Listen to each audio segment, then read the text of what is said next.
It's Friday night.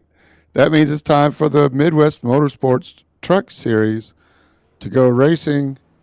Today we are in Kentucky Speedway, mile and a half track, tri-oval. Cars are rolling out, as you can see. Happy to post qualifying grid. Looks like Nicholas Aslan has put it on the front tonight, followed by Sean Appick, Ty Williams, Ian Silva, and John Aslan rounds out the top five. Row 3 will be shared with Andrew Miller, Sean Cunningham, Travis Jones, Justin Glickner, Brandon Cotton rounds out the top 10. We have 17 trucks that showed up tonight.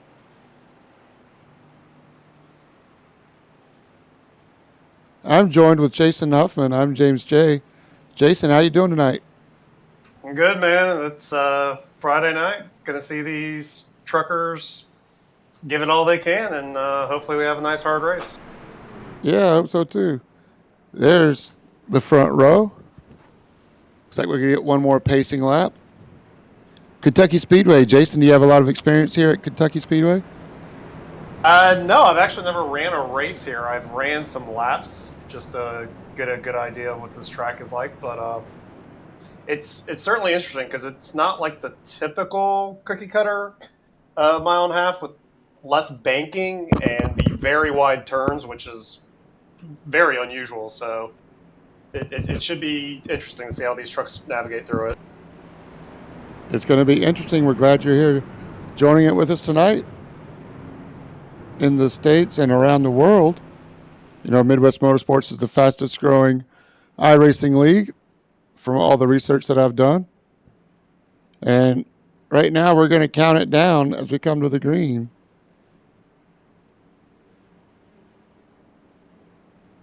I expect to see a lot of pack style racing with the way these low horsepower trucks will be at these mile and a halves. Yeah, I can't wait. It's going to be a great race. Glad you're here with me, Jason. Couldn't think of a better way to hang out on Friday nights. That's right. All right.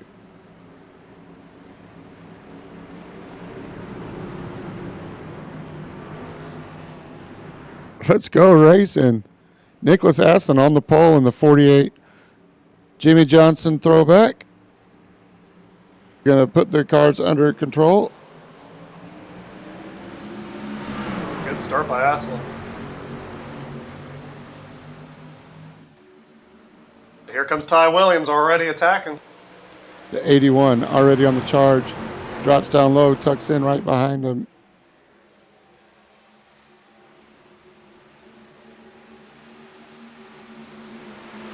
Not a bad first lap, though. I know the race control is reviewing some 4Xs or any contact on the first lap or first 5 laps after a caution. Yep, so that's going to be interesting. We got 3 wide in the back. Yeah, a little bit of 3 wide action here. Who is that? Glickner?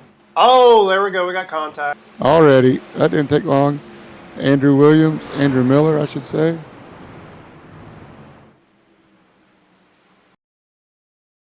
Look like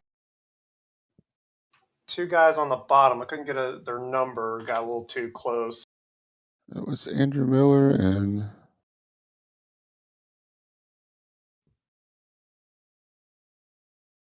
Oh, it's Shane Coker, I think. Yeah, it looks like he was trying to get a nice side draft on Glockner and just got a little too close together. All right, I'm trying to get us there.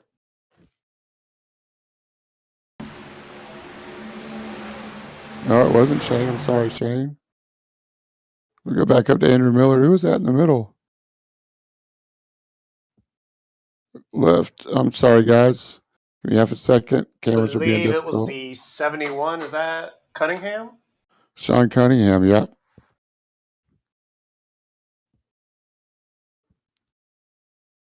Maybe we'll go far chase. See what happens. Yeah, just a bit of a 3 wide. Looks like Sean's in the middle. Kind of comes up into the... Yeah. Lap 1. Yeah. Lap 1, man. There's no need to go 3 wide on lap 1. I don't understand. I guess the guys want to do pacing laps already, but here we are. We got a competition caution coming up at lap, was it 20 or 25? I actually I don't know remember myself. Josh just told us like 30 seconds ago, and I already forgot, but it's all good.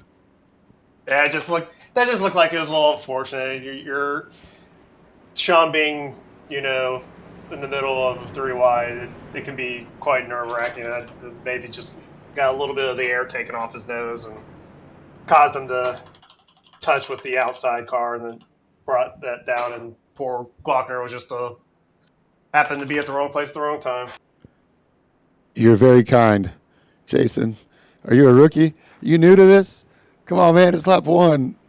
Let's let's get some racing. We only have 17 cars in the whole field. Yeah, I agree. It's all good though. We'll let them slide this time, as long as it doesn't make a habit of it. But that's like something I expect to see in an official lobby. This is definitely one of the reasons a lot of the people join the leagues are to turn some laps, not do pacing, and not feel like you're going to get wrecked by every car you come up on, or not know how you drive against each other. But I'm not saying anything bad against Sean Cunningham at 71. It was just a little early to be so aggressive. But then again, at the restarts are the times to make those kinds of moves to a certain extent. You can make the most ground, but you can also lose a lot of ground. I think it's early to. Tires aren't even warmed up. Oh yeah, for sure. It definitely comes down to a situation of give and take, and you definitely don't want to put yourself in a situation that invites that kind of contact so early on. Yeah, But that's just the nature of how. I don't want to say it's the league necessarily, just the nature of how these trucks race here. There's a lot of course quarters. You don't necessarily. It takes quite a few laps for them to string out, so people just have to be a little bit more cognizant of who's around them. yeah. We live and we learn, though. Lights are still on the pace car, so we're gonna have another full lap. So, you say you did some practice laps. What did you find as far as tire wear? How long do the tires last, and how long do you think the fuel runs are going to be? And what do you think we're going to see as the? If I'm expecting to get some green flag runs on a mile and a half, what do you think we're going to see as far as strategy goes? So, from what I was gathering, it looked like about a typical fuel run with the 75% fuel load. Under green flag, and this caution will add quite a few laps to it, they'll get about probably 40 laps, maybe a little bit more depending on if they're saving. As far as the tire wear, these trucks are very on throttle. They might be breathing it a little bit going into turn 1 and 2 on these fresh tires, and cracking it going through 3, 4 where it's a little bit more flat and steeper transition. But I believe they will wear the tires out pretty quickly. They do have 4 extra sets sitting in the pits for them, so I don't think they'll use all of them, but they might end up, depending on how many cautions we get here and what kind of green flag situations we'll get. Yeah, that's right. All right, 40 laps. That's not too bad. And split that 113, so even 120 would be about 33 stops naturally. With the competition caution at 25. I Can do Josh confirm that? believe if we run to the caution here, I would personally probably take a full set of tires at that point because you've already used up half your fuel load. You don't know when the next yellow is going to come, so I think for now, if we just get a little bit of yellow heavy here before the competition, just stay out. Otherwise, once that competition yellow comes around, just come in, get those tires, and then feel like Superman. Superman. I'm all about it. Pace car's going to drop off. See what Ty can do on this front row after Here getting they a come spot. to the start. Yep, let's see if Ty's on the outside this time. Green flag. Nicholas Aslan gets a jump again. Here they come. Shot up way high already. Ty's got to follow. Stays up high. Got another car even higher. Looks like Ty's under attack here. Didn't Sean Happick. Yep, he left the bottom open for Sean to pounce, and then he's got who is that? Travis Jones Travis underneath. Jones following through. That's right. And just like that, you can easily lose 2 spots. Yeah, Ty did good though to hold his line, not force an issue with the guys behind him. But it's not over yet. Ty's a fighter. He knows how to come back. He's last season's Truck Series champion, Ty Williams. But if you're Nicholas there, you like seeing that fighting because then it just lets you get all the time you can to put the distance on the rest of the field. Yeah, it does. But Sean Happick's actually caught right back up to him. He's got single file out now. Ian Silva in the Arby's truck behind him. Well, he might not be thinking Arby's, but he's certainly thinking about getting some more spots. That's right.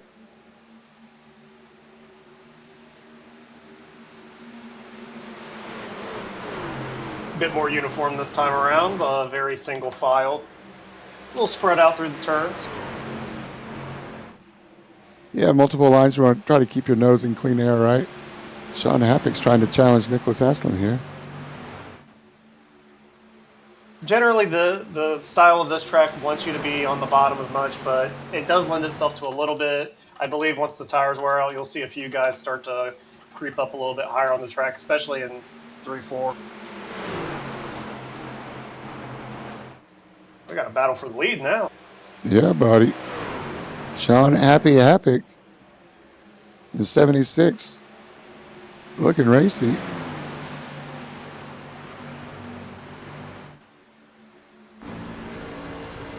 Right along with him as he looks up into Nicholas Aslan's Lowe's tailgate. Follow right in his draft to see if he fans out. Oh, he takes an early entry right down on that seam. Little concrete patch there, identifying a groove or a target as you turn in. As they complete another lap, Nicholas Aslan pulls away just a little bit. Doing a good job not sawing the wheel because, as you know, the more wheel input you put in, the more you put pressure on those tires, and they do not like that friction. You'll definitely pay for it. Oh. We had a car in the back get a little loose. Robert Sanders, John Aslan right behind him.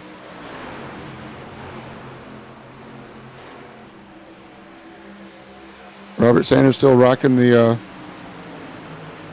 I don't know, a hieroglyphic or a 3D psychedelic American flag paint from the patriotic race at Charlotte. Looks a little bit different in the daylight, but still pretty trippy.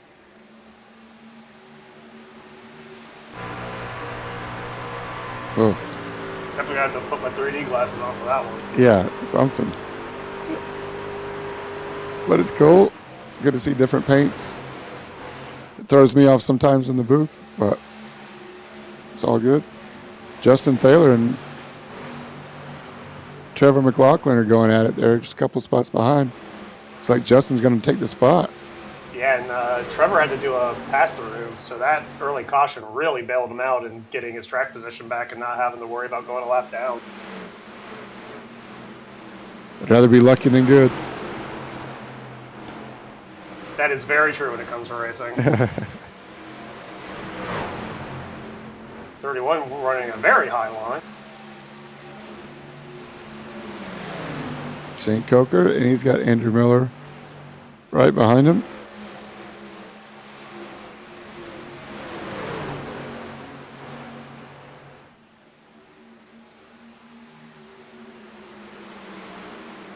It's good to see Andrew Miller racing. He's raced a couple different series as well.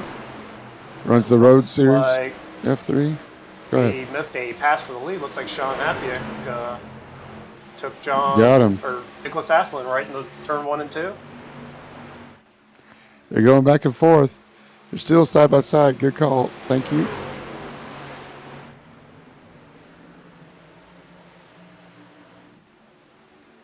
Sean Happick takes it.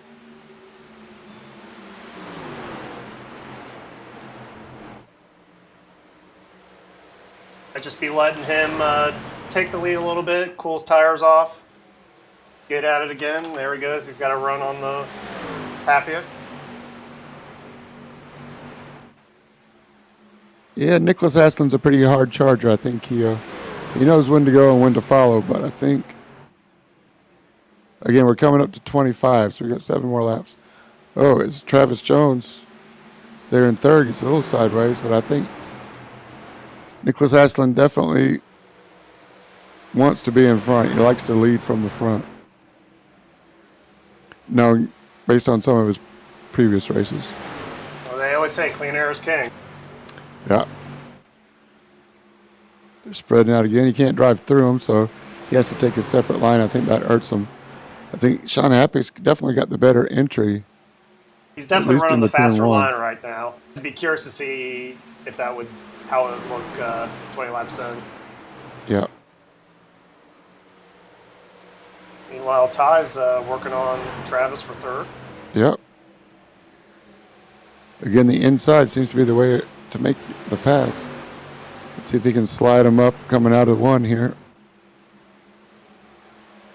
Typically you want to, if you want to try to make the pass there, you want to cut to the apron, but your truck can get a little upset from what I try to practice, and it's something you've got to be very aware of as you do it.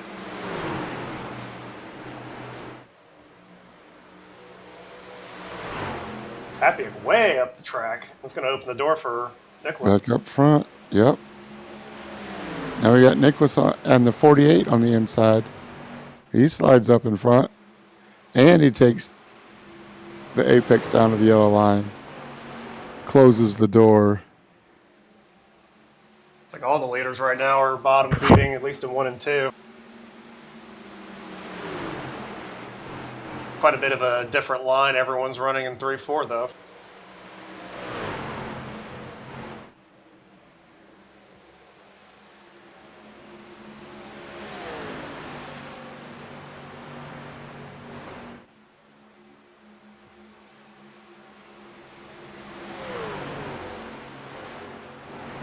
Lap 21, 4 more to the competition yellow.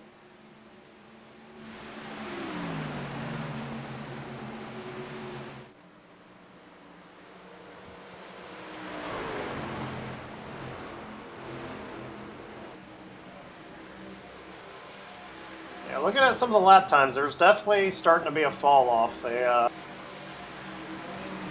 probably about a little over a second right now fall off for everybody throughout the field, from what I can tell. Not bad. A couple laps of pacing, but so let's say 20 laps or so of racing. A second fall off. Most everyone's running in the mid 32s right now. I know in qualifying, Nicholas was the only one to crack under the 31-second bracket. But yeah, definitely starting to see fall off already, and we're only 22 laps in.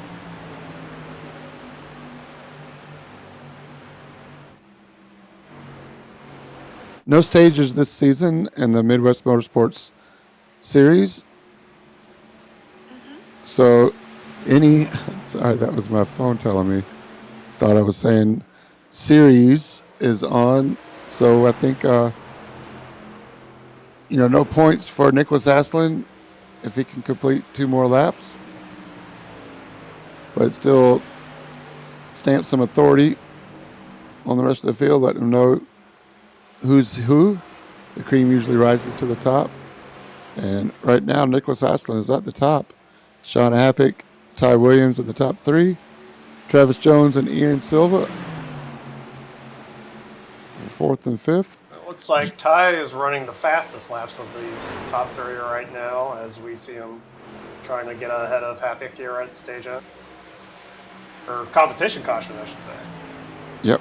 So used to stages. Yep, me too. It took me a couple of races. Don't worry. All right, so now we'll get to see as the safety car is going to bring them in, bunch the field up. We'll see who decides to play some pit strategy.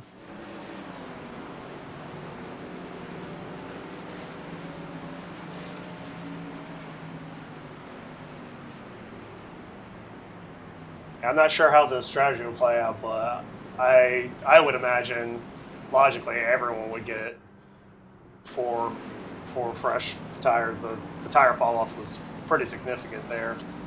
And if you try to stay out and save a set, you're probably going to pay for it. Yeah, I agree. Looks like everybody's taking your advice there, Jason. Except Justin. Why does he have to be the contrarian? The No, only he's thing in. He's in. somebody stayed out. What was Craig that? Nagy. He's a lap, 2 laps down, 3 laps down, Okay. 2 laps now. So he'll stay out. He may have been involved in that earlier shenanigans. Maybe Came try to in. get a wave around and hopefully get a lap back. Correct. That's what he's hoping. Sounds like he's the lucky dog.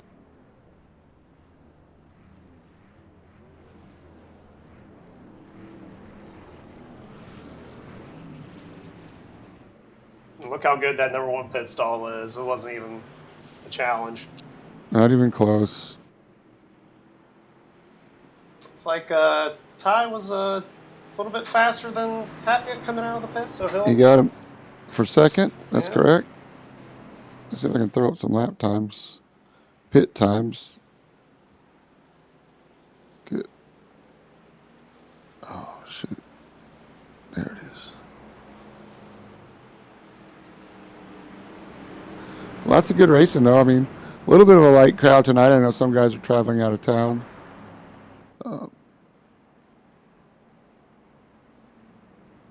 Yeah, we're missing a few of the heavy hitters that you typically see, but still pretty good racing up front, nice and close. No one's really walking away with it yet.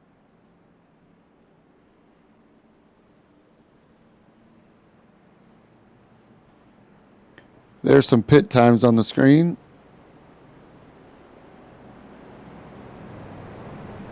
Stationary time. Ty Williams in second.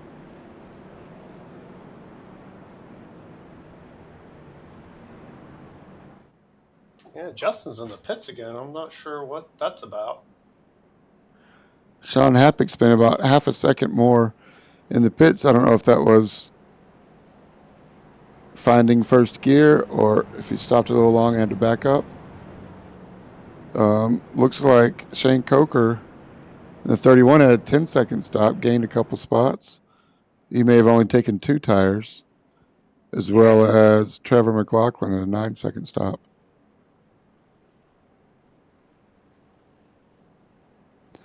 Lights are still on the pace car, so we're going to go another lap after this.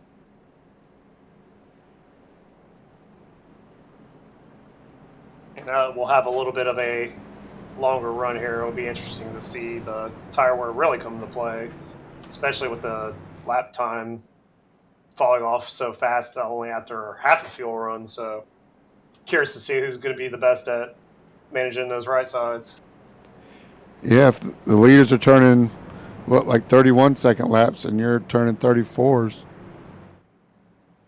it only takes a couple of laps to get half a lap down or a quarter of a lap down. It's hard to make up that on merit alone. And I have no idea why Justin Taylor came in twice. Very curious about that. His second stop was 15 seconds, so I don't know how long his first stop was, but Maybe he had some damage. He's getting it fixed instead of fast repair. good call.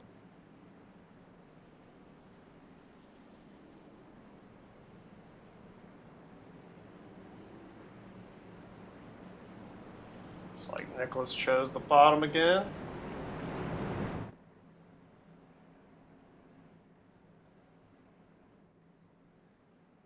I couldn't tell if there was a discernible advantage whether picking the top or the bottom as the leader for these restarts. Seems like bottom's just the way to go, just so you can get your car down there first before anyone else.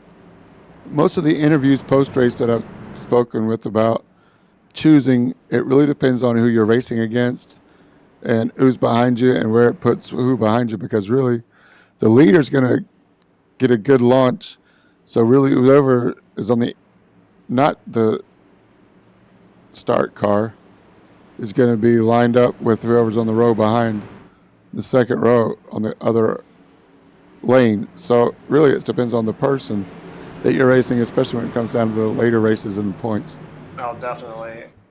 While the top might be better, you don't want to open up that door and let somebody allow a dive bomb too. I've definitely had to think about that. That's right. We're green. Nicholas Aslan leads them away. So he caught Ty sleeping again, and Ty's once again under the attack on the outside front row. Again, it seems easy from the booth, but when the control car has controls the jump, the person on the front row that's not the control car really has to just let him go or wait till he reacts and then just react to what Yeah, in they my see. experience, so like in real life, the drivers tend to try to anticipate the start and get a jump. Yep. With how iRacing's automated officiating is, you don't want to do that because you can get easily black flag for jumping a start. So it's more just, in my experience, being on the front row and not the control car, just listening to the car next to you and just trying to time and react as fast as you can to getting to the gas as soon as they get to the gas. Yeah. That's how it played out. But Sean Apic is holding strong on the outside there. And he's getting wound up there. He's going to carry a lot of momentum coming off, too, there down the backstretch. It's like Robert Travis Sanders Jones and Jones, yeah. gets a good run, and now he's making a charge into Ty, so Ty can't take the low line. He has to leave room for Travis Jones in the 96. So the red nose, white cab, and the blue back truck, that's the 96 of Travis Jones. Just look how much wider this track is compared to where the other mile and a half they were at last week. Yeah. Charlotte, you could fit like 7 or 8 trucks across the track here. Yep. Especially the double dog leg, there's definitely a defined racing groove. Maybe not so much in the corners, but on the front straight. There's one line here. You can take the arc into turn one a couple of different ways and still A make it. lot of real estate. I love it.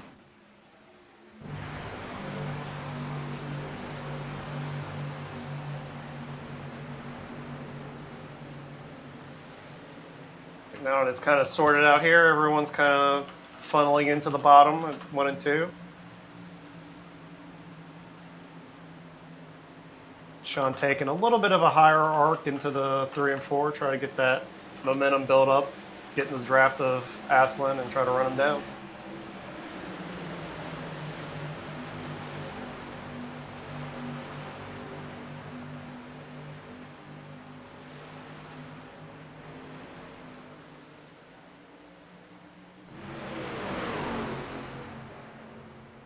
We got a little bit of a separation down in the back of the pack.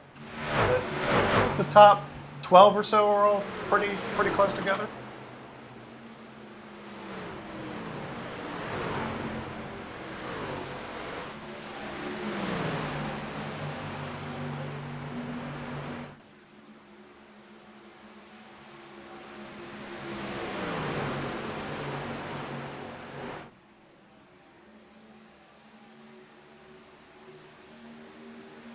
Andrew Miller and Ian Silva. Ian Silva all the way from Australia. In the Arby's car, there he is. There's quite a few Australians in this league, and they all seem to be pretty solid oval racers. I agree. Mark Cochran, not here tonight. I hope he's doing okay.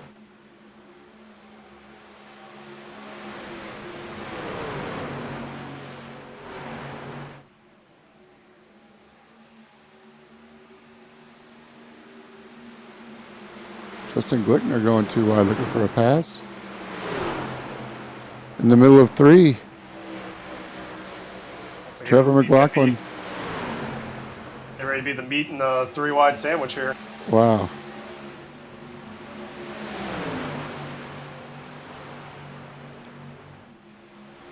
The 5 is John Aslan. Oh, he's blinking a little bit. And the 71 of Sean Cunningham. There's nothing scarier than when you're in a corner with multiple cars around you and you see one of them just flash out of nowhere. Yes. when they blink and internet connection or something, just they disappear, and then you don't know where they are, and then all of a sudden they reappear. Huge distraction. Should put a warning on the game that it's also a horror game sometime. Yeah.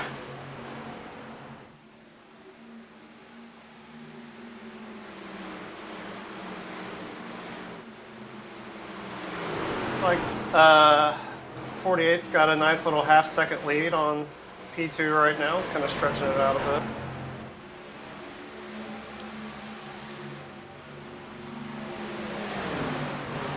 Justin Thaler is caught up to Trevor McLaughlin now.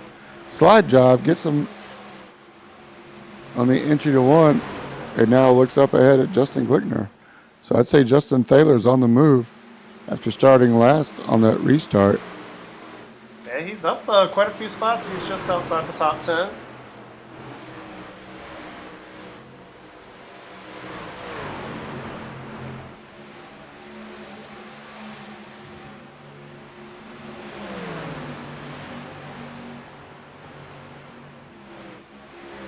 Meanwhile, Nicholas Aslan continues to stretch out that lead over Happy.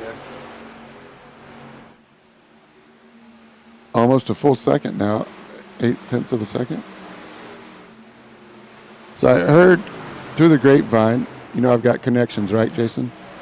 I heard through the grapevine that the reason Justin Thaler stayed out was to lead a lap, so he gets some bonus points. Ah, that's true. Yeah. So it's working the system. You got to know the rules to play by the rules.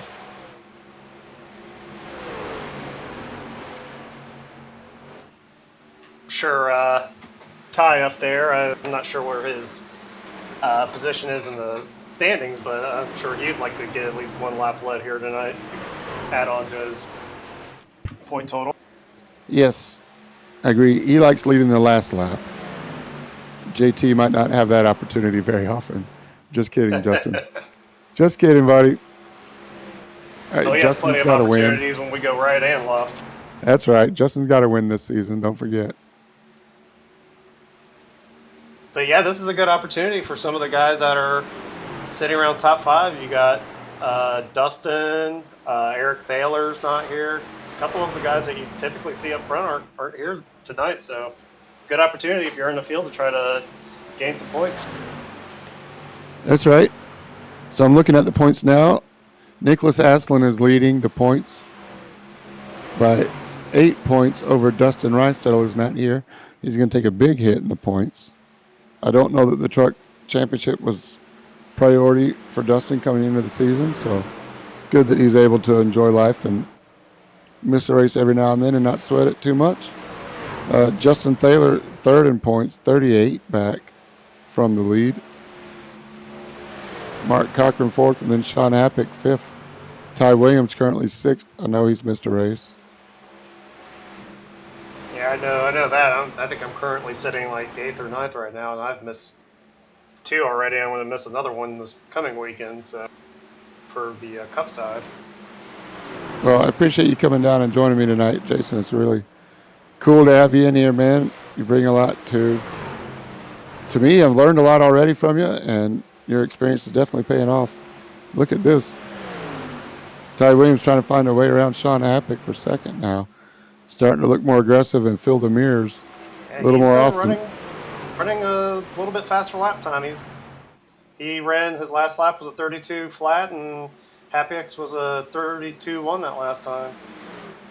Yep, Ty was one of those guys that I call the tire whisperer. They're kind of knows how to play it conservative at the beginning, and halfway through a tire run, you see he seems to pass guys at will. It's because he's been able to save some goodie left in his tire.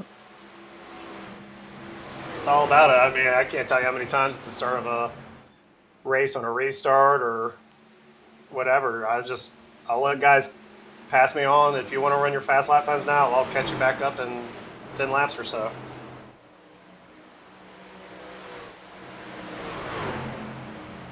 And especially with the way the fixed setups in general for oval cars you tend to lean more on your right front than your right rear because they tend to run a little bit tighter than you'd say like a typical setup. So it's all about just not sawing the wheel too much, just keeping it easy with your throttle inputs and just making sure that right front stays nice and healthy throughout the run.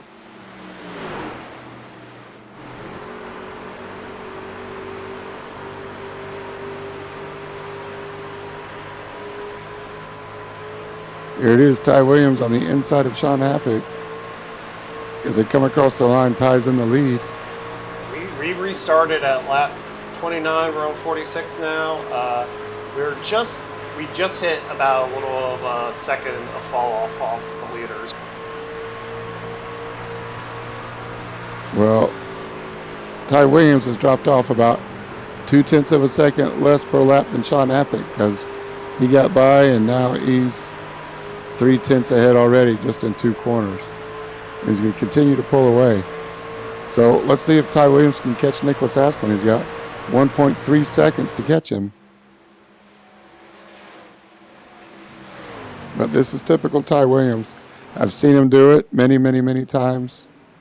Now we're watching him again. There's the 81 Snap-on truck. Once again, last season's champion, making another run at it. Get some good seat time. He actually works up in Charlotte now as on a pit crew. I'm not sure he hasn't told me exactly which team or exactly what his role is, but to be working out with those guys and training with them and working on race cars all day, it's got to be a dream job. Sure, he's having a lot of fun with it. He loves it. It's like Justin's working on Glockner here. He's looks like he's solidly got himself in the top 10 now. There he is. Looks like we got somebody already hitting the pits, maybe. Yeah, Shane Coker. His last pit stop. Oh, it was just now, so it was not going to tell us. He was running about the second to last car in the lead lap, so he's probably begging for tires right now from his team. But you're right about Justin. We're riding in the cockpit with him now, looking up at Justin Glickner, and the Justins, once again, they found each other in the Road Series Tuesday at Daytona, and now here they are racing again, side by side. Justin Glickner in the Miller Lite 21, leading Justin Thaler's number 2 truck. We're coming up on lap 53. I believe we'll start seeing some pit stops here in about 5 or 6 laps here soon. I guess it just depends on who's going to be the first one to pull the trigger. And then we'll have to keep an eye on Shane Cocker's pit times, or lap times, so we can know how much faster he is per lap than what the leaders are currently running. See if Shane Coker can make up some spots just through pit cycles alone. But I love green flag stops because they really open up, and you can see, I don't know if you're watching the stream, Jason, but you can see the difference in lines that Justin Thaler and Justin Glickner are taking, and it seems like Justin Thaler gets a better run off the exit. Justin Glickner drives it hard on entry. Thaler seems to lift and then work a later apex and get on the power a little earlier. He's right up on the bumper now. He's got a good run coming down the back stretch. Great run, yeah. Him cutting the apex allowed him to get back to the throttle a little bit earlier. And he's done that the last 3 laps. All about that momentum. Here he does again. Let's see if we can get him. See if he can get inside of him by the time they get the start-finish line, and then hold that inside line for turn 1. See if he gets enough momentum. Oh, it didn't quite work out for him as well as it did last lap. 31 of Coker did take tires. His first out lap was the 31.9, so he's definitely quite a bit faster than leaders right now, almost a second.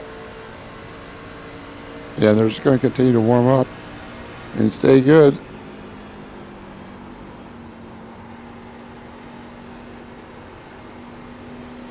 Is that his best?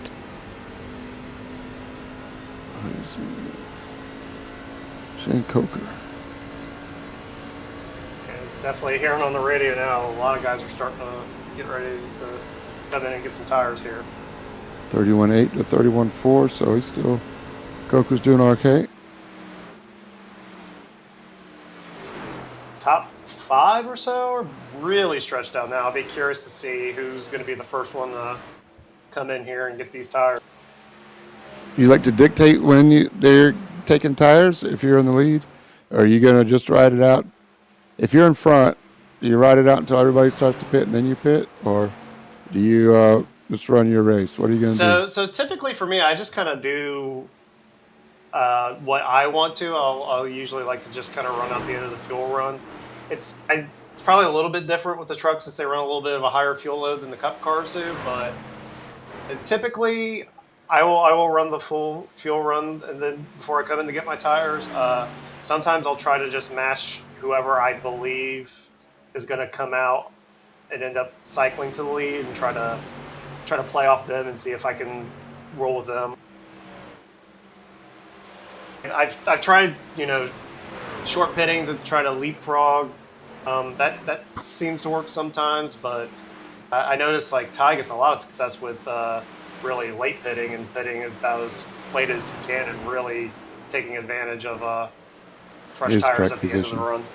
Yep.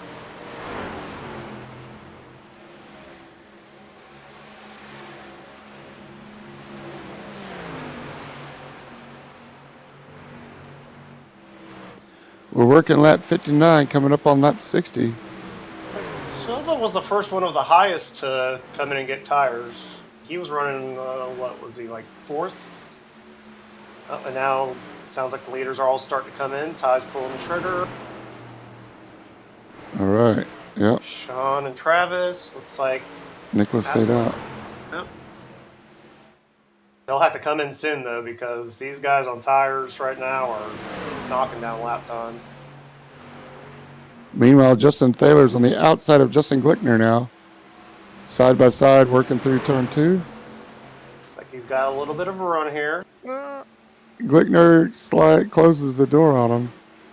Drives right in the middle of the track. Thaler has no choice but to lift.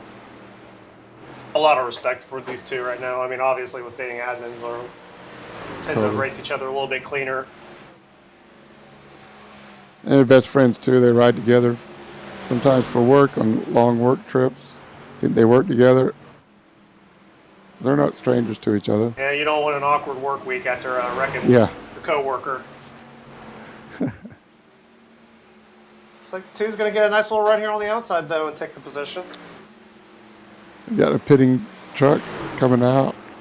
Ty's making his out lap. I believe Silva has leapfrogged him for pitting a little bit earlier. Wow. Andrew Miller comes in. Oh, I'm trying to get around the lap car of John Aslan. Almost had a near collision there. Who was that? Ty trying to unlap himself around the 5 car of John Aslan. Had a very close incident there. That's the difference of old tires and new tires. Yeah, it's coming right off of 3 here. Yep, there we go. See, as the 651 of Silva there overtook him on the pit cycle as Ty was coming out.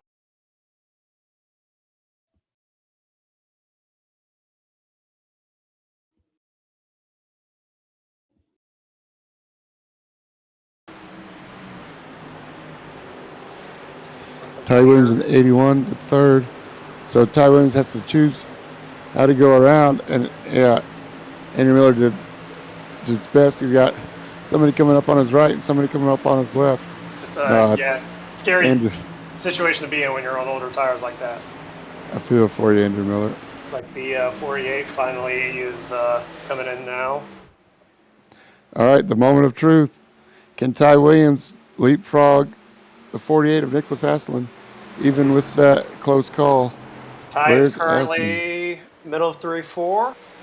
Yep. We're riding with Ty.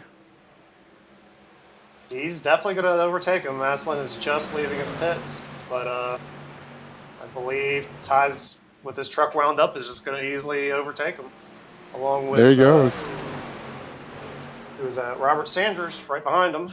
Yep. That's not for position. I think Sanders is a lap down. Ian Silva's P2. Looks like actually Robert No, had Robert the Sanders is the lead. leader. Now That's he's right. pitting. Yeah, I believe he probably just wanted to get that bonus point. Stayed out. So these are your leaders, 1, 2, and 3 now. Ty Williams, Ian Silva, and Nicholas Aslan. So good move for Ian Silva. Is he going to pay for that later? Let me let my timing catch back up. But he pitted at 55 compared to Ty Williams' 59, so 4 laps older tires. Is 4 laps a noticeable difference there, Jason? I would believe with these trucks, fairly noticeable, because those first few laps, you're definitely going to have you're pretty much going to be damn near wide open in the 1 and 2, where once you get about 5 laps in is really when you're starting to crack the throttle and lose a little bit of momentum. But I believe he leapfrogged a couple spots or so. So I think the short pit really paid off for him for now. The undercut does it again. Let's see if Nicholas Aslan can get some of his speed that he showed earlier in the race as he's going around Ian Silva for P2.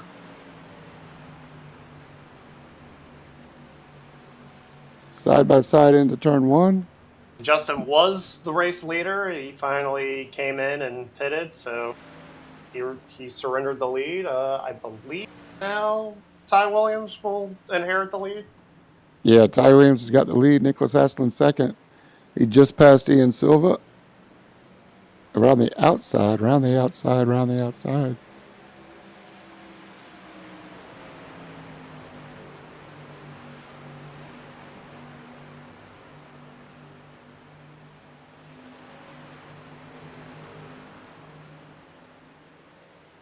Ty's got a little over, what is that, a 2.5? Or no, not quite 2.5. Maybe like a little over a second. 0.76 second lead.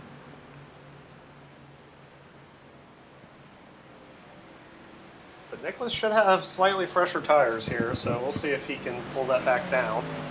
But I think after about 10 laps or so, the lap times will kind of even out with each other.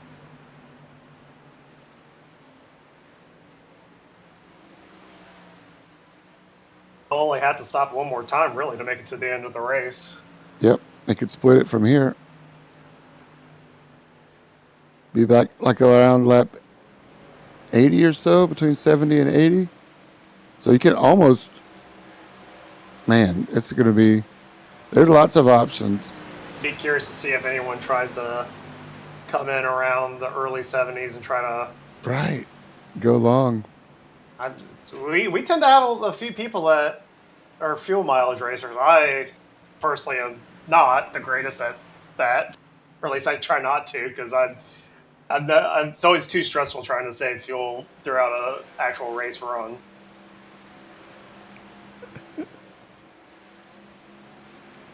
It's almost more of a tire saving than a fuel saving if you know you can make it full throttle or driving as hard as you can.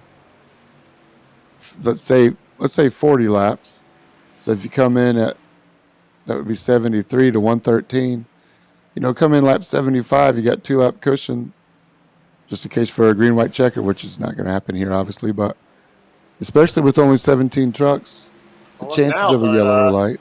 Looks like that 48's getting ready to closing show in. Ty Williams what it's all about. We'll see. Meanwhile, Sean Appick has caught up to Ian Silva, too, for second. So Sean Appick not trying to save any tires.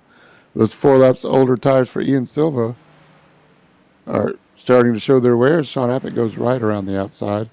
As Glickner, is he just now coming on from his pit stop? Yeah, he's 2 laps down now. He may have had an issue on his green flag cycle there. May have had a drive through.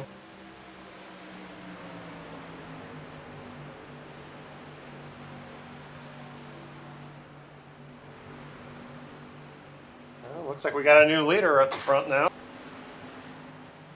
New leader, 48.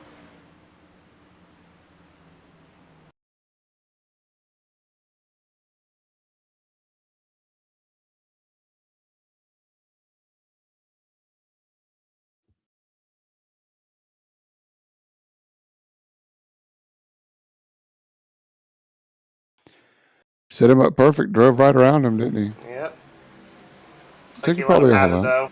though. Don't want to waste too much time fighting with the leader, hurting your tires, and Yep. allowing the guy behind to catch up. Smart racing by those two. Yes, sir. Ty Williams in the 81 is a very cerebral racer. He's not trying to lead every lap. High racing IQ. I don't think we've seen the last of him. I'm sure he has a trick up his sleeve. Working on something. Maybe undercut here later as the rest of the field swings through turn one. Justin Thaler, Nicholas Aslan.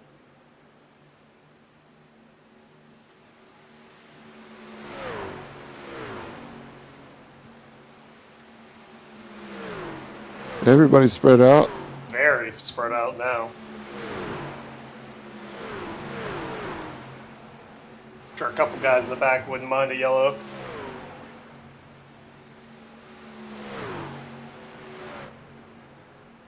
What do you think about that change in the rules, change in direction from going from stage racing to straight up?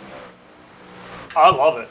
I'm not quite like when the real life sanctioning body did it. I wasn't like the biggest fan, but I kind of see the argument for why they did it as far as like consistency throughout a race. But I've always been a fan of just as soon as you start, you just go, and then you take a break if there's like an accident or something. Just make. I think it opens up a little bit more strategy. You really get to see a little bit more of the endurance side of guys having to gut it out on longer runs. It's just I'm a big fan of it.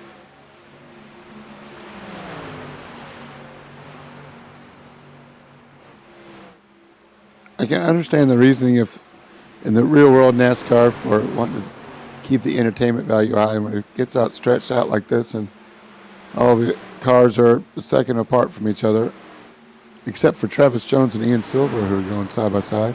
Ian Silver going the wrong way after that early pit stop, 5 laps. 4 or 5 laps, really paying for it. But yeah, I'm more of a, what do they call it, a legacy race fan, or like to see it play out naturally. Purist. And I think it makes some of these battles here you see a lot more interesting. It's not, I don't guess like manufactured is the word you could use, but Right. just to see it like these guys just after all these laps they run, oh they're suddenly still together, just really shows the skill of the driver. And the speed differential is so great. You know, I mean, just 4 laps older on tires, and Ian Silva is now, a quarter of a second slower than everybody else. I don't want to say everybody. They're still having to work to fight to pass him, but the passes are easier if everybody's on the same pit strategy, either splitting the stages or short pitting and getting track position. They're still running about the same speed. Where when it plays out naturally like this, when you got guys that are coming up to pass Travis Jones, who hasn't been there all night, as Norm Snyder gets around Travis Jones, who was earlier fighting for a top 3 position. So, that wouldn't happen if they were all in the same exact tire strategy stages. It looks like Silva's the first one to come in now. The pit window was open probably about 5 laps or so to make it to the end here, and he's going to be the first one to pull the trigger. That's right. So Silva playing the long game. We'll see how it plays out as far as lap times. And they start cranking out the laps. If Silva can pull out some fast laps like he did at the first 48 is still just really stretching it to the 81. I'll be curious to see if the 81 will try to get under him here and do the undercut, or if he's just going to try to make his pit as quick as possible. Justin Thaler gets around to Andrew Miller. That's for P7. So let's see what Justin Thaler's strategy is. Word from race control is the 21 had speeding in the pits penalty. So he had a drive-through. Seemed like it was an issue in the pits. That'll get you. That'll get you every time. It's the worst at iRacing because it makes you hold for like 40 seconds or something in the pit. That's at least a full lap. Yep, Justin Glickner down 2 laps. He's got 3 cars 1 lap down. So he's not even going to get a lucky dog. Justin seems to be doing good though. He's picked his way up. He's up to 7th now. Depending on how these this last green flag pit stop caution will pit will start, I'll be curious to see where he'll funnel out. But right now the ball is in the 48's court. He's looking like the man to beat so far. Yep. Now Nicholas did come in. What, 2 laps later? Yep, he came in 4 laps later. Nicholas Astlin came in at 63. Albert Williams came in at lap 59. So those are the same 4-lap tires that Ian Silva had that he paid for that Ty Williams is now paying for. So Nicholas Astlin went long on the first stop, and now he's going to be able to go long again because I'd imagine Ty Williams is he's going to realize he's not going to win this way, and then all Nicholas has to do is cover Ty Williams pretty much. Sean Appick is an additional 3-4 seconds down from Ty Williams, so Nicholas Astlin's got 8 seconds almost over 3rd place. So really all Nicholas has to do is cover Ty Williams. Silva's first 2 laps coming out of the pits, he just ran a 31.3, so he's like second and a half faster than the leader right now. Maybe even a little bit more. I love it. I bet he feels like a hero going through the field. We'll ride with him a little bit. As he goes around the 29 of Andrew Miller, making it look easy.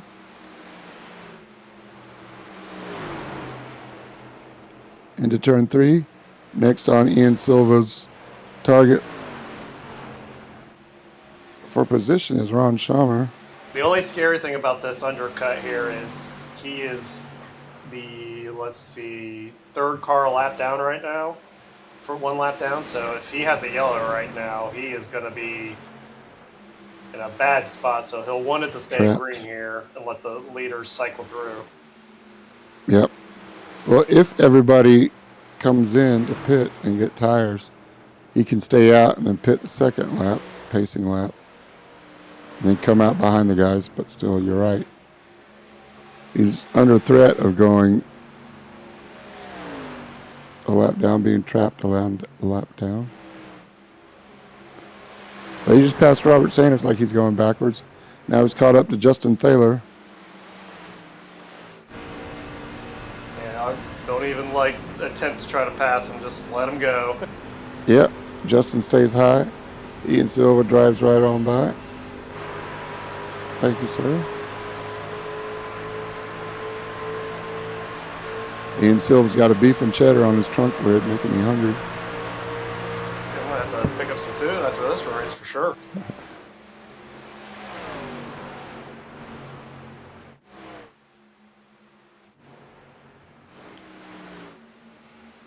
It sounds like the 2 truck's going to come in for his last stop.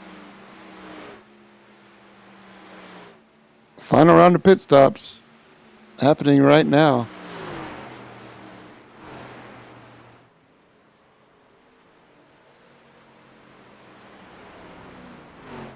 John Astlin in the 5 coming in. Nicholas Astlin has 3 seconds over Ty Williams. Yeah, it looks like Ty kind of chipped away at it a little bit. The lap time's definitely kind of evened out for these 2, but it's gonna be curious to see when these guys will come in.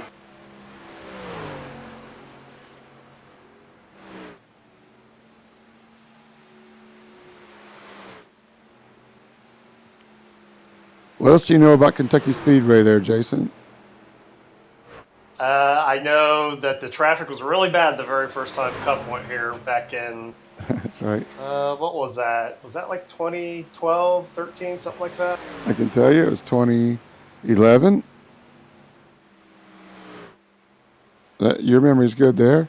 When did the trucks first come?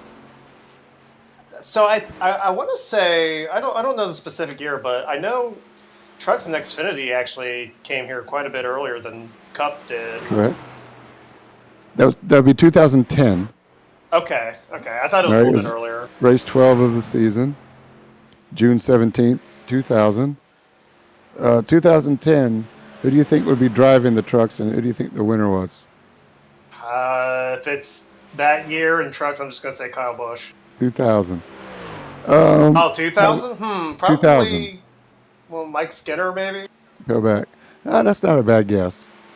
Not a bad guess. Greg Biffle won the first race. Yeah, that's Biffle's a very good Biffle. truck driver. Yes, he was. 9 cautions for 49 laps.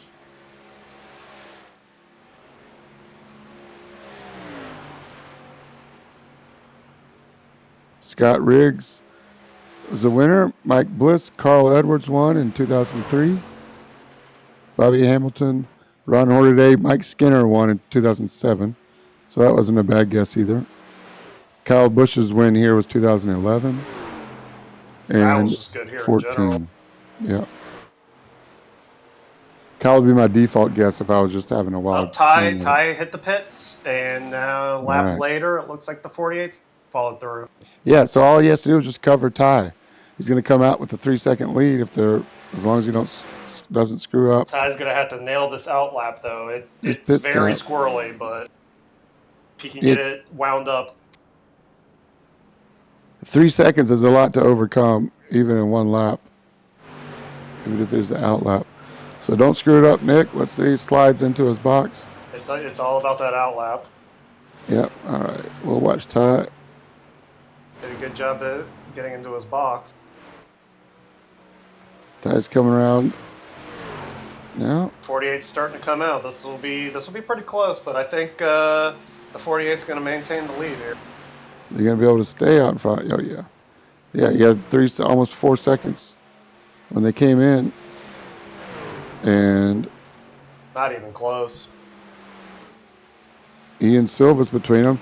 So Ian Silva jumped Ty Williams by staying out, but he's going to get caught because Ty Williams has already caught Ian It's like Silva. Andrew Miller and Brandon Cotton are going to be the last two to complete this cycle. 61 and 66, yes, sir. They're the last ones. Sean Cunningham came in at 78. He might benefit from a stop, but not to go a lap down. Seems like it was right at a lap to get 4 tires. Yeah, I assume as soon as Nick heard Ty up on the horn getting in, he had to get in. Why not?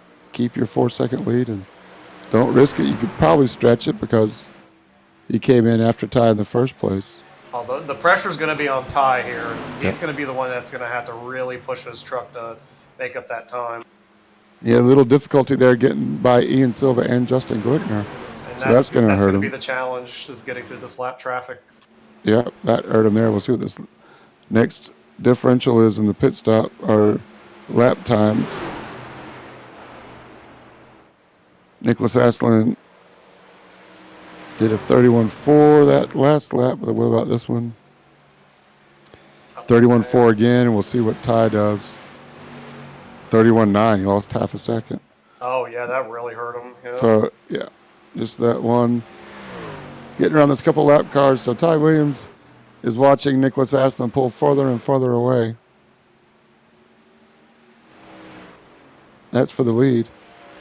The close battles we got. Robert Sanders and Sean Cunningham look pretty close. Now my question is, I'm not sure when the last time the 29 pitted. Let's see. Last lap was 61. So he's probably got a few more laps. Probably hoping for a yellow. So I think if you get a few more laps, you might put the leaders in a spot of whether they want to stay out or not.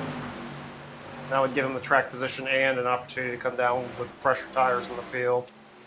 So I'm sure him and the 17 of Brandon Cotton are hoping for a yellow in the next lap or two. But it looks like the 48's just walking away with it right now.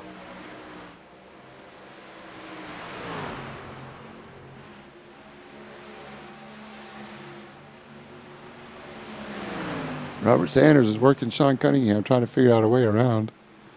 He's been doing this for about 3 laps. He's gonna climb the steps there, take it up high. Cunningham had a real good middle of the corner there, 1 and 2. Yeah, he did. Andrew Miller finally comes into pit from the lead. Robert Sanders and Sean Cunningham both came in to get the same tires on the same lap, lap 92, so they're even, dead even on tires. Robert Sanders slides it into turn 1. They're catching a couple cars. It's going to hurt Sean Cunningham.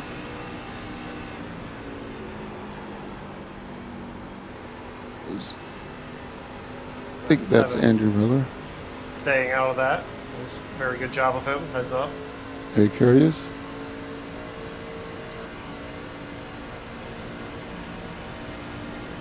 This is my favorite part about racing, though, is like having to navigate through the lap traffic while you're trying to keep in touch with a guy you want to pass for a position. Totally. It's a little nerve-wracking, but it really, like, it's honestly kind of what it's all about with oval racing. Norm's right in the middle of this battle now. Robert Sanders. Norm does a good job just kind of holding his line. Norm's the best when it comes to just coming in and putting in the laps. Yep. He's very consistent on what line you know he's going to run. He'll let you by if he's a lap down. He's very just like good to. I always don't feel like I'm precarious about having to pass him when I race around Norm. You don't get nervous seeing him up in front of you exactly. or behind you, even if he's on fresher tires. He's racing, but he's not that guy. He's the OG of Midwest Motorsports, we call him. I want to add another O to that. Oh, double O. He did have a birthday this past week, I think 70. Oh, wow. So, big 7-0. Happy birthday, Norm. Yeah, happy birthday. That was Jason that's called you OOG, not me, by the way. He probably assumed it anyways. Well, looks like the 48s regained the lead with a nice 6-second lead over Ty. Yeah, he continues to pull away. He's gone. 9 laps to go. It's just... He's probably saying, tell Barney, keep that yellow flag down there on the ground. That's right. That's what he does not want to see, a yellow. But even if he does, it'd be hard to pass. But don't give Ty Williams a sniff of the lead. Yeah, he's the kind of guy you don't want him next to you on a green-white checker. All right.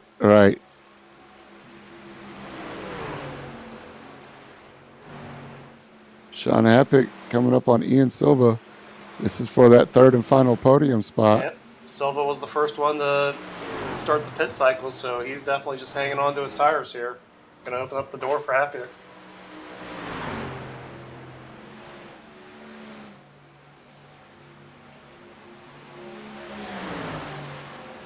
Working 7 laps to go for Nicholas Aslan.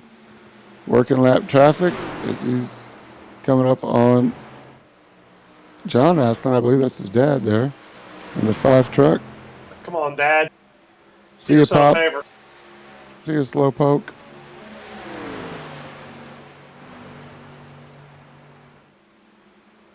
Maybe Dad can take notes from son as he follows him here. Never too late for an old dog to learn new tricks. That's right. Never too late to learn. Total domination, though, here by Nicholas Aslan. Put it on the pole and showed why as he continues to show everybody the way around here. It's Kentucky Speedway. 48 paint job. We know that tributes Jimmy Johnson.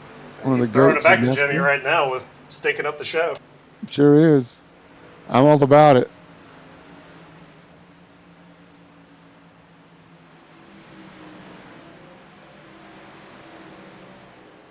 Got the Midwest Motorsports banner on the windshield. Yep. Thanks, Nicholas. Appreciate you, man.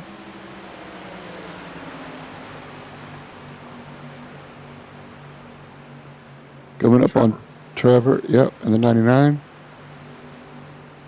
Yeah, he's going a lap down, but I mean he's up uh, 6 positions from where he started. So Pit lane start, right? yeah, pit lane start. So he was already on the back foot. So it was a good recovery.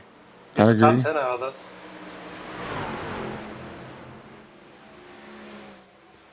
Justin Taylor, P7. And he's got a chance to get P6 here, or is that Cunningham that they got around him? Yep, Cunningham just got by.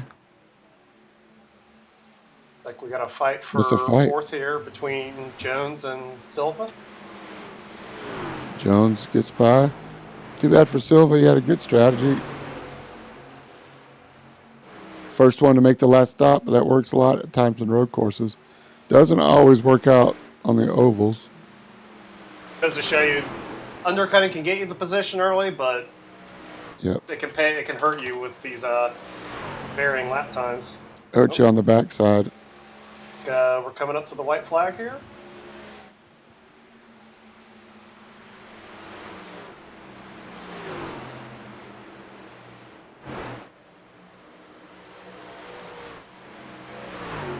And you know the 48's going to love seeing this flag here. Yeah, buddy, he's got to love it. It's all over but the crying for everybody else. 7 seconds to his nearest competitor. Nick Astlin sets the qualifying pole position, starts it on P1, suffers through an early caution, and then a competition caution, works his way through green flag pit cycles, and now Nicholas Astlin is bringing it home as he comes around and gets the checkered flag. Ty Williams finally makes it around for P2. Sean Appick comes in third. There's Sean crossing the line. Travis Jones fourth. Ian Silva top 5. Good run. Sean Cunningham, Justin Thaler, and Robert Sanders. That was a close battle for 7, 8, and 9. 6, 7, and 8, I should say. Andrew Miller, Close. Brandon Cotton, Trevor McLaughlin. But up front, all Nicholas Astlin in the 48. I want to consider changing his name to Nicholas Ass Kicking. Yes, I'm with you on that one. See if we can do some burnouts here. All right, let's see that smoke show. Let it eat, Nicholas. Congratulations on a great win.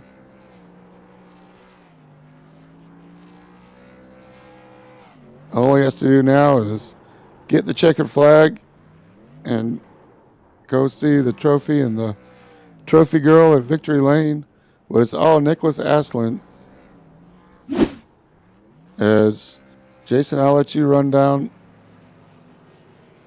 the race order. Yeah, we've got Oh, the 48. Yep, taking the win. Ty coming in second. He, about where he ran the entire race. Good on him. Happy, he solid top 3 podium. Good job there. Travis Jones, good work. He gained 3 spots starting 7th with a P4 finish. Silva finishing, rounding out the top 5. And you have Sean Cunningham, P6 after starting 8th. Justin Thaler with some good work on his strategy, got 4 spots up to 7th. Then Robert Sanders 8th, and Andrew Miller 9th, and then Brandon Cotton rounding out 10th.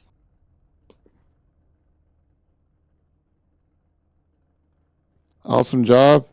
We got some guys coming in for the interviews. Give me one more second, and I will start the interviews, man, with a great run. Jason, you're a great addition. Don't go anywhere. I'm counting on you to help me ask the top 3 some questions here.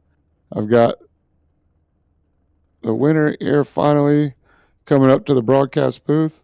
But first of all, we'll start off with P3 of Sean Happy Appick. 1 second. Let me find the mute button, Sean. Hey, Sean, it's James and Jason up in the booth. You got us? Oh, nope, I just muted him again. Let me try it again. How about now, Sean? You got us?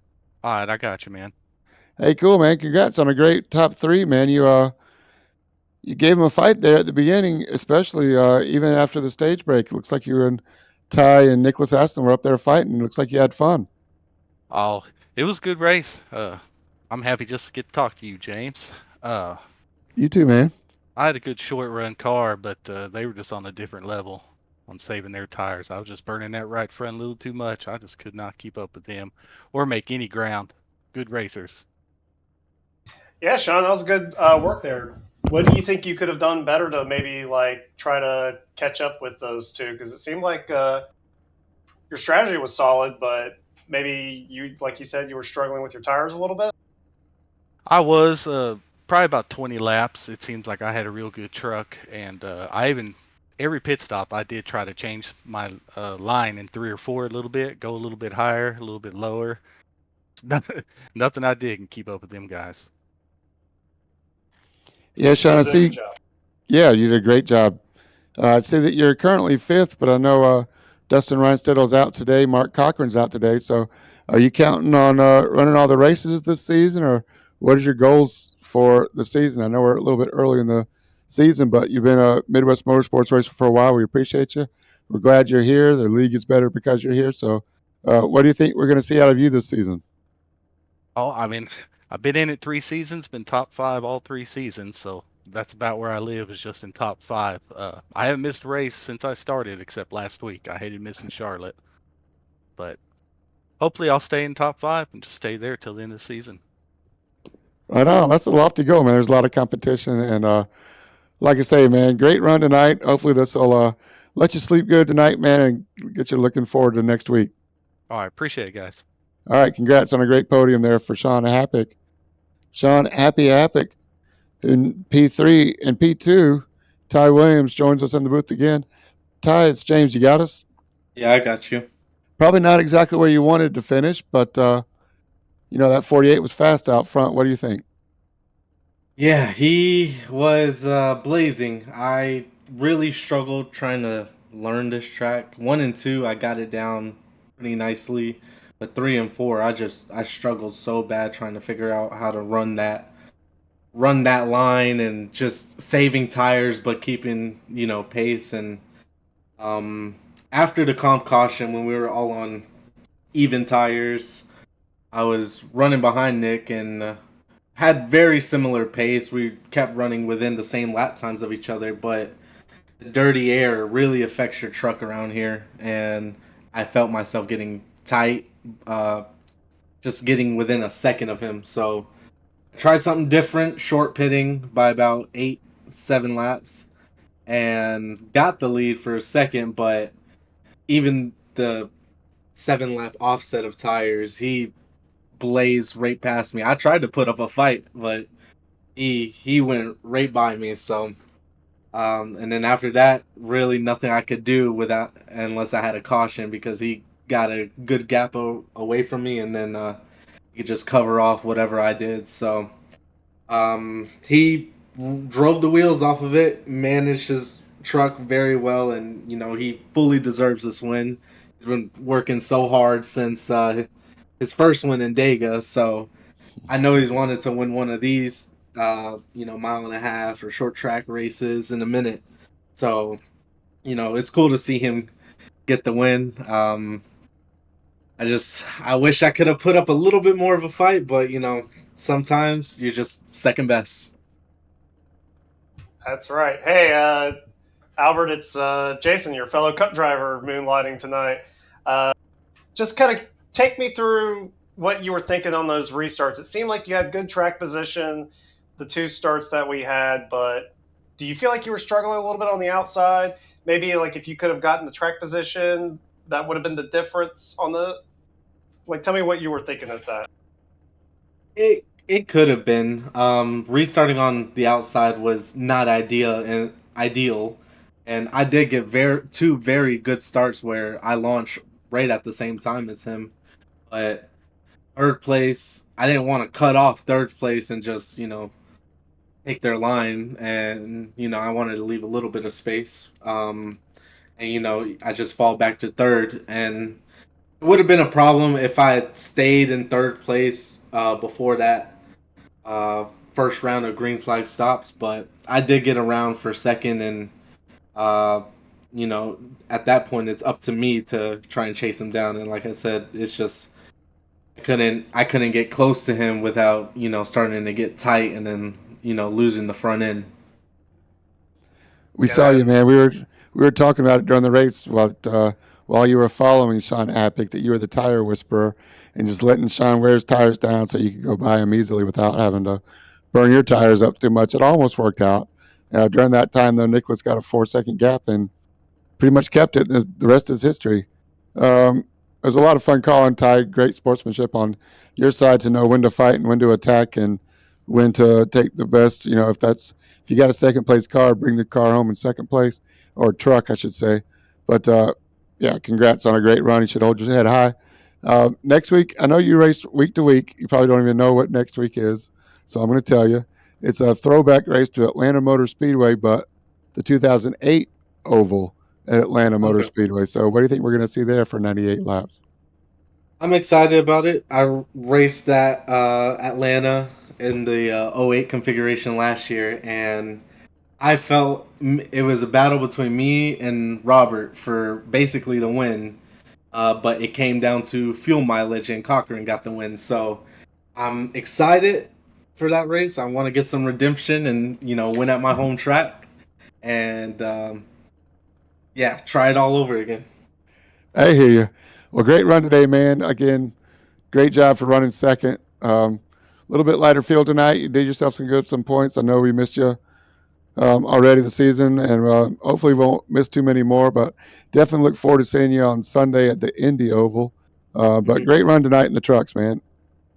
Thank you. I'll see you Sunday. Look forward to it. Hopefully, I'll be talking to you. Yes, sir. All right. good Thanks job again, tonight, Ty. man. Thank you. All right. Well, that's Ty Williams. He got second place. Last but definitely not least in the interview is Nicholas Aslan in the 48. Hey, Nick, it's James. You got us? I got you, James. I told you last week. Told You you. did. We're going to get in that win column. Here we are. It's like Babe Ruth, pointing to the fence and calling his shots. Yeah, I'm surprised it happened at Kentucky, to be honest with you. But just an awesome race. Like, hats off to Ty and Sean. It was awesome racing with them, and they put up some really good fights, and it was just a really good race. There was some good strategy calls between me and Ty trying to outdo each other there. So it was just a lot of fun. Yeah, good job, man. You look like once you got the pole, you took charge and you weren't going to let it go. Tell me, how nervous were you that last run with that much of a lead, and you're sitting there? Please don't let a yellow come out. Oh man, I was so nervous. My dad will tell you we were in a Discord call during the race, and I was like, I just got to make it to the white. I mean, him and I, whenever we watch races and one of our favorite guys are in the lead, I'm always like, come on, just get to the white, get to the white. And I'm saying, I'm like, get to the white. And my dad, he started yelling or whatever on the white flag. I guess he about wrecked it or something. I was like, you better not, you better not wreck it. But it was a lot of fun, and I'm just glad to. I mean, yes, I won Talladega last year, but I mean, this one truly feels like the first one. I was just in a good position last year at Talladega. Everyone crashed. This one, I feel like I earned it more, and it's definitely a little more rewarding. Beating Ty, who's had so much success in this league. Oh, definitely. I can tell you, as somebody whose first win was also at Talladega, it feels a little bit better when you can get a win like that and show people, like, hey, I can't just win at plate tracks. I can win at any other track. Yeah, for sure. And I didn't put a whole lot of practice in, but I felt confident throughout the week when I did some practice, and then earlier today, like through 1 and 2 and 3 and 4, it was just so tricky, and I pretty much hit the same brake marker, same like let off the gas marker every time going into the corner, just letting off early. And I feel like that's where I made up a lot of my time, was just getting out of the gas early into the corner, and I was able to beat Sean off the corner a lot, just carrying more speed on exit by not driving it in as hard. And I feel like that's also one thing that really helped me being able to save tires, which surprisingly I don't know why I'm good at, but I I was able to do it. So That was my next question. I know on that, not the last stop, but the stop before that, you went 4 laps longer than Ty Williams. So you were in the lead. Ty Williams was about 4 seconds behind you, and you went 4 laps longer. What was that decision making like? And like, how did you know to wait and not just cover and keep your 3 second gap? And when you came out, I think Ian Silva was in between you guys. So then you had to work around him and lap traffic at the same time. So talk about your strategy there for that second to last stop, and then what lap traffic was like tonight, including your dad. I saw you go right around him. I was a little bit nervous for you there, but I didn't know you guys were on the same channel. yeah, I took one out of Justin Thaler's book there from last week when he made up a bunch of time on me at Charlotte when he had such a big speed difference on me. And Okay. Ty, he pitted, and I was like, oh, I could probably call real quick and pit with him, but we like he said, like we were mirroring lap times, and I was like, I got to do something different. Like I don't feel confident enough, to beat him straight up, like similar tire, and I didn't want to rush my pit entry or do something stupid. And so I was like, all right, if I'm not gonna pit right here right now with him, I gotta at least take it the rest of my fuel, which is pretty much what I did. I think I had like one more lap in the tank I could have gone. And I was really surprised. I don't know if he just came out in traffic or something, but I was really surprised that when I came out of the pits and I was only 2 seconds behind him. I would have thought he had made up more time than that. Like having like those fresh tires, and it really helped. I know he talked about dirty air, and it was evident, but having that tire advantage, even by just a couple laps, was huge, especially on like Ian. I know he had pit early, so he was easy to navigate around, and he understood. He gave a lot of space, which was really good by him. And yeah, and then getting by some other lap traffic, and also having to let lap traffic go with just the different tire, the different tire strategies that people were on. I think at one point I just keyed up. I told the 99 to go by, and late in the race I let the 29 go. I was like, dude, just go ahead, like take it on the inside. And with my dad, he was like, oh, I'm gonna let you go here. I'm like, no, just keep going, because he was concerned. He was like, oh, I want to get a top 10. I want to get a top 10. And he was close. I don't know where he came home. I think he came home like 11th. So good to see him get a good run. He got 12th. All right, yeah, good to see him get a good run. I know we didn't have a lot of trucks tonight, but at least compared to what we're used to. But he had a clean race finally. And yeah, it was just really good race, good sportsmanship by everyone throughout the field. Just understanding the situations that everyone was in and the different tire strategies. So really enjoyable. It was nice to have, after the comp caution, it go green and let the strategy play out. That was a lot of fun. Yeah, it was nice to see a nice, smooth race overall with only one caution. Hopefully you can take what you've done here, and carry it over to Atlanta next time. I hope so. I don't even know if I've raced 2008 Atlanta since I got iRacing, but I'll have to put in some practice this week, and hopefully be back here again next week. Yep. I hope so too, man.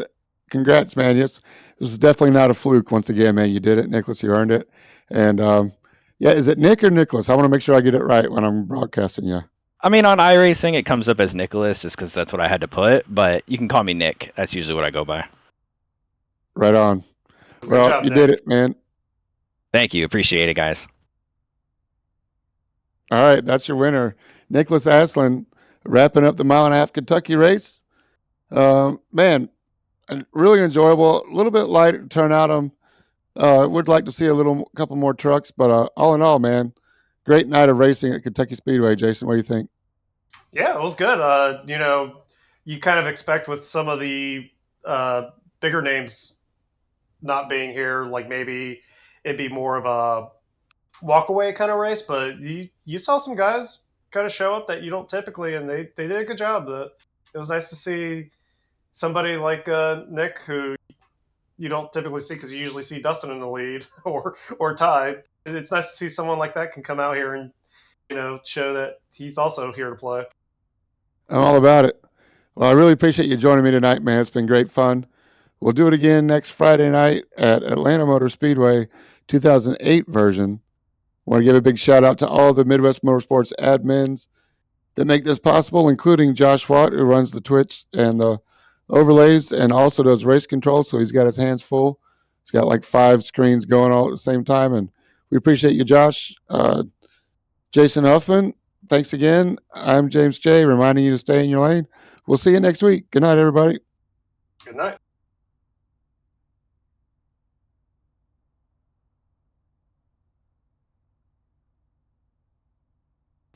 Oh man, it is later than I thought it was going to be.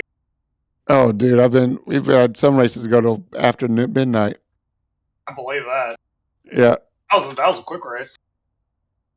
I'm all about it. That was fun. Hey, thanks, man. Dude, that was killer. I thought you killed it.